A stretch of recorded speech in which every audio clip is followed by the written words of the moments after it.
In the name of God, hello and greetings to everyone. I hope you're not too tired and have benefited from today's seminars. One thing I find interesting is that today feels more like a mining conference. All the projects seem to revolve around the mining sector. My first slide is directed at those working in AI. That's exactly why I believe the mining sector is incredibly important and a great opportunity for AI practitioners. Take a look at the list of profitable Iranian companies in 2023. First is Imidro Company, the Iranian Mines and Mining Industries Development and Renovation Organization. Fifth is the Iranian Mineral Production and Supply Company, followed by the National Iranian Oil Company and the Petrochemical Company. If you ever consider sending your children to work at the oil company, it might be better to have them work in the mining companies instead.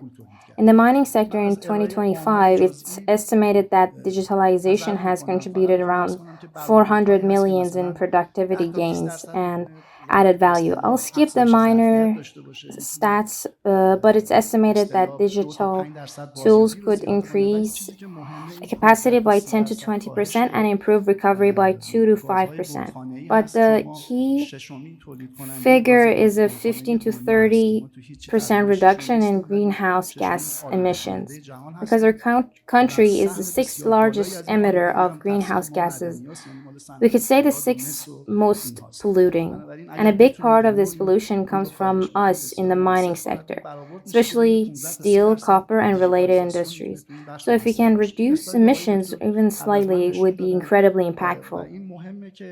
It's estimated that just 15 to 20 digitalization can bring about real transformation. Then the next slide is critical. It shows that there's a large gap, about 30%, between current implementation and what's realistically achievable. That means there's still a lot of room to grow in this industry. With all that said, if you go to an organization anywhere in the world and say, I want to work in AI, the response might not be enthusiastic. Globally, we've passed the high peak.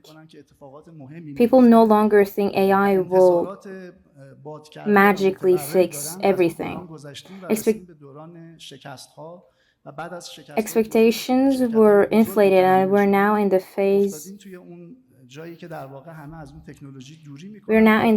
of failure and skepticism. After numerous failures by major companies, many are now avoiding large-scale AI projects until things stabilize. And what do we mean by failure? Failure means a project doesn't meet expected quality within its time and budget. By that definition, and even simpler ones, many projects in process industries which I'm familiar with have failed. I brought some examples and even asked AI itself for a few, since this is an AI conference after all. By process industries, I mean sectors like petrochemicals, chemical engineering, anywhere raw material is transformed into a product. Companies like Dow, Cemex, ExxonMobil all have experienced multi-million-dollar AI project failures.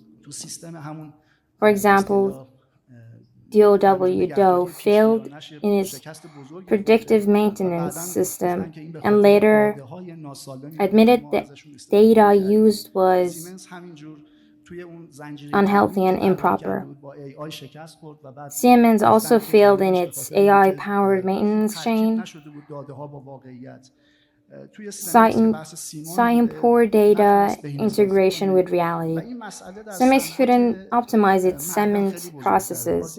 The issue is even more pronounced in mining. These examples and graphs were generated by AI. Rio Tinto, Vale, BHP, Tenova, all of them lost hundreds of millions or even billions through flawed AI deployments.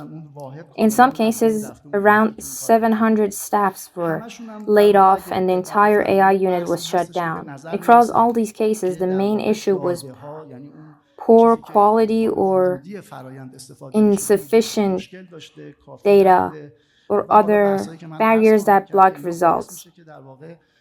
اون نتیجه‌ای که مد نظر هست حاصل نشه. باز با دسته‌بندی که در واقع از خود Based هوش on مصنوعی می‌گیریم Deloitte data, ChatGPT generated insights and EA Global reports, only 20 to 30% of AI projects in mining and process industries scaled successfully. That means there's a 70% failure rate, clearly not ideal.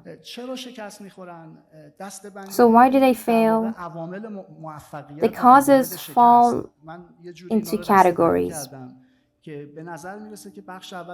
I've categorized them. The first one is technical. Inherently not understanding the problem well enough to build a valid solution. I'll expand on it more.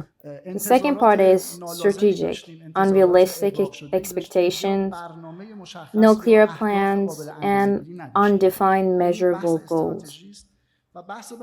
This is the strategic part. The next part is road mapping. How do we actually reach our intended outcomes? I'll try to go deeper into these if time allows. Let's talk about the first technical challenge, data. Everything around AI revolves around data. There's a misconception around AI that I call it a myth. Myth number one, myth number two. The first myth is that data is readily usable. It's not. Raw data is usually worthless until it undergoes a long, specialized process. As Mr. Nazari said, standardization is crucial. How we structure, merge, and format data to ensure consistent, uncertainty, and reliable quality. Without proper preparation and analysis, the AI learning process is built on scattered and noisy data. I'll cover this in more detail with examples later. But the bigger challenge needs deeper process understanding. AI is based on silicon. Before that, we had carbon-based intelligence, us. We've evolved over millions of years. Our civilizations have generated knowledge over the past 500 years at least. Like Newton's famous law, F equals ma. Now, imagine we ignore that law and try to rediscover it using data from cars moving through a city. Measuring a force via sensors, tracking weights, acceleration, etc. Using this data, I try to figure out the pattern and the connection. But with so many variables inclined, tire age, vehicle type, the data becomes so noisy that the fundamental law won't emerge clearly. So despite F equals ma being true, AI might fail to discover it due to messy real-world data. The key issue is that domain experts, those who understand physical models, haven't worked closely with AI experts directly. We've tried to get results relying solely on data and AI. This is the second myth, that data and AI alone are enough. So what do? My suggestion is combine both. Like if for pattern recognition models don't suffice, use phenomenological models when possible, and then use data to tune parameters. For example, I know how the milk behaves in my plan. I've modeled it mathematically. This model has parameters specific to that industry. This is how hybrid models work, combining human knowledge with AI and data science. Up to this point, it's relatively simple, but it gets more complex. Fortunately, our company has worked with a Nico subsidiary on a project like this over the past 4 years. So I'd like to reflect on that and explain the challenges from my own perspective. Strategy gives us direction, gives us the vision. Like waking up and deciding to go to the mountains. But how far? To what station? That's my vision, that's the strategy. The roadmap is the means. How do I want to go there? Do I want to go by the bus, taxi, or walk to that station? The method I choose also defines my reach, my vision. If I take a gondola, even as someone unathletic, I can reach station 7. But if I walk, maybe I'll only reach the second station. These two, strategy and roadmap, are deeply connected. Strategy without a path is just a dream, and a path without strategy is a never-ending road. This brings us to a major challenge. I'll explain through a case study. If you want to use AI in an industry without failing, we need all three: vision, planning, and execution. Skipping any of these, say focusing only on execution and action like some CEOs do, leads to failure. This causes multiple challenges and failures. The third myth is that pragmatism alone works, that just working hard, getting up at 5 a.m., and staying late guarantees results. In my opinion, that's not true. We need strategy and a solid roadmap. Strategy alone tells us where we're going, but not how to get there. In the research I've reviewed, companies of various sizes from under 100 to over 5,000 employees all face the same challenge in digital transformation. There's no clear digital leadership, someone who leads digitalization. Even in companies from 30,000 to up staffs, there is often no one responsible for digital transformation. For example, if the national Iranian copper company wants to build a digital roadmap, we simply don't have anyone experienced in leading digital progress for 100,000 plus people. So digital project leadership is a major bottleneck. The fourth myth is that organizations think they already have enough in-house knowledge for road mapping. While strategy can be shaped by goal setting or benchmarking, road mapping is deeply technical process. It requires a team of experts. As my colleague said, part of it is gap analysis, knowing where we are and where we want to go. But the real complexity lies in defining where we want to go. That depends entirely on our roadmap. Depending on our resources and path design, your next steps change. Roadmap is often used loosely, but a real roadmap is a structured, time-based model that tells us what must be done in each stage, what returns we get, and what tools or funding we'll need at each step.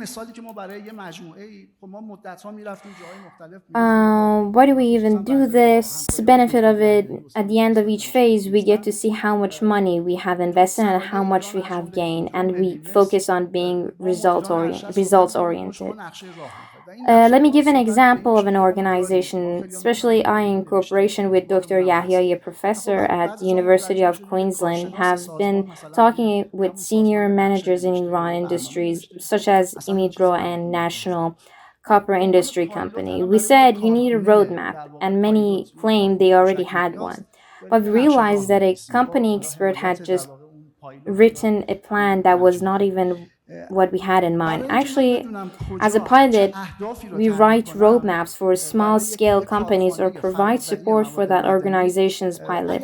To know what goals I must set for a minerals treatment plan, like if it wants to become smart, what should happen? We face challenges with this concept. I first asked the employer, what is your vision of a smart company? They may tell me something that wouldn't be of use or scientific. If I set my own ideas and as the goal, it would be quite subjective and vary from person to person. So we did something else and used an algorithm that tries to set aside our opinions and make decisions independently. We said, let's have a smart pilot with maximum future foresight. Imagine we're 100, 200, or even 1,000 years in the future.